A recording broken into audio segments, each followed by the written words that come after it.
ওস্তাদ, আমি যদি চুরির অপরাধে থাবড়া খাই তাহলে তো আপনারও থাবড়ানো উচিত। চুরি তো আপনিও করেন। তুই আবার কথা কস, তার একটা ঘুষি মেরে তার তো ছুড়াইলাম। এই যে গাড়িটা দেখছস, একদম একের একটা গাড়ি। এই গাড়িটা নেওয়ার লেগা মনে করছো 4-5টা পার্টি আমার পিছে ঘুরাঘুরি করতেছে।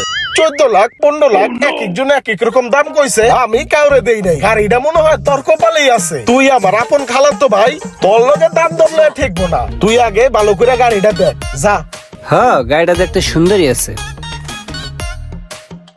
শখ ভাই, গাড়িটা আমি দেখছি, গাড়িটা তো খুবই ভালো, গাড়িটা পছন্দ হয়েছে, দেখতে সুন্দর তো ভালোই লাগলো। তো এখন গাড়িটা নিলে তোমার কত টাকা দিতে হইব গাড়িটার লেগা? গাড়ি তো এটা 14-15 যে কোনো সময় বেচে লাউন যেত। কত পার্টি আছে তোর লগে, আর দাম লয়ে কি কমু? তুই 12 দিয়া দিস আমারে। হুরে বাবা, 6 লাখ টাকার গাড়ি 12 লাখ টাকা, তাও আবার খালতো ভাইয়ের কাছে। সব মাথার উপর দিয়ে যাইতেছে। আত্মীয় স্বজনের লগে কেউ এগুলো করে? ঠিক আছে ভাই, তাহলে